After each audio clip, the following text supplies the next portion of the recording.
আমারে কষ্ট হচ্ছে, আমাকে মাফ করবেন। এটা কার হাদিস? আমার রাসূলের হাদিস বললা কার হাদিস?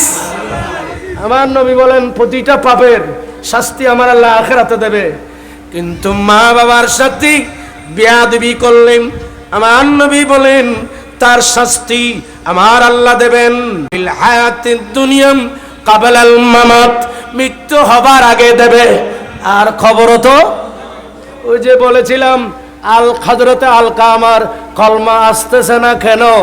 মায়ের বদদোয়া নেওয়ার কারণে শাস্তি, এই শাস্তির কারণে কলমা মুখ দিয়ে আসতেছিল এই হাদিস। এবার আসেন, আমরা অনেক ছেলেও জানি না আমার কাঁধের উপর মা বাবার হক কি, আর আমরা অনেক মা বাবাও জানি না আমাদের কাঁধের উপর ছেলে মেয়েদের হক কি। এগুলো আমরা জানি?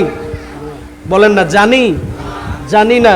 মা বাবার হক ছেলের উপর প্রথম নাম্বার, মা মারা গেল, বাবা মারা গেল, ইন্তিকাল করলুম, তখন ছেলের এক নাম্বার হক হলো বাবার গোসল করানো, কাফন পরানো এবং জানাজার নামাজ পড়ানো, ওই মৃত্যু বাবাকে মাকে দাফন করা। এটা হলো ছেলের কাঁধের উপর মৃত মা বাবার এক নাম্বার হক।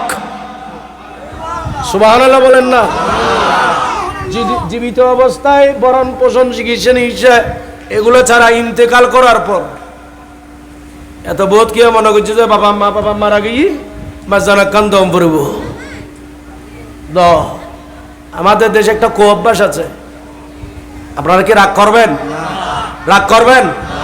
আমাদের দেশে কোনো মানুষ রোগে আক্রান্ত হলে একজন মুসলমান অপর মুসলমানের 6টি হকের মধ্যে একটা হক হচ্ছে ইয়াদাতে মরিজ। রোগে আক্রান্ত হলে ওই মুসলমান ভাইকে দেখতে যাওয়া, তার সেবা যত্ন করা সাধ্য অনুযায়ী। সুবহানাল্লাহ বলেন না?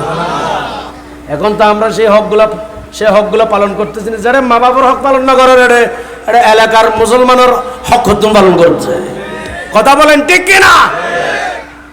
আরো আছে ব্যাপার, দেখতে যাচ্ছে না সেই ব্যক্তি মেডিকেলে ক্লিনিকে, দেখতে যাচ্ছে না, দেখভাল করতে যাচ্ছে না, হক তো আদায় করছে না। অনেক আত্মীয় স্বজন আছে, আবার হঠাৎ একদিন যখন মারা গেছে, জানাজার নামাজ পড়ার পর দাফন কাফন করার পর সবাই ঘরে বসছে, আত্মীয় স্বজন সবাই, মিটিং আছে, সবাই বসেন। বলে কি জন্য? বলে সেদিন কেন করে দিই মেজান কেন করে দিবে, এখানে আলোচনা আছে। কথা বলেন আছে না? খুব ভালো কথা, এতটুক পর্যন্ত খুব ভালো, এগুলা ভালো, আমি যা বলতেছি ভালো। বলতেছে একটা কাজ করো, এই ফাতেমার জামাই কদুন দিব হ তোর মাইফার জামাই মেজানুল লটিয়া, এই মত ভাই কদিন দিব বুঝর করো। এই যে কথা বলেন ঠিক কিনা? ফাতেমার জামাতা তার শাশুড়ের ইন্তিকালের জন্য মেজবানে কত টাকা দেবে জিজ্ঞেস করম। মত ভাই কত টাকা দেবেন, শালা কত টাকা দেবেন, বাগিনা কত দেবে, আত্মীয় স্বজন মিলি টাকা পয়সা তুলি, আমরা মেজবান দিই, আমরা খাওয়াই। আমি এটা খারাপ বলবো না, এটা ভালো জিনিস।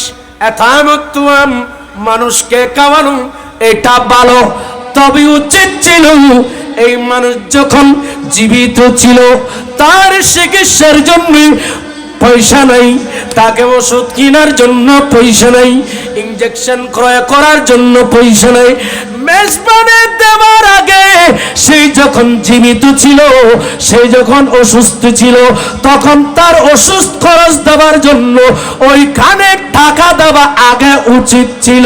ঠিক কিনা বলে? কিন্তু সেই জায়গায় আমরা আছি কে হো? এই ইয়ানামাতারা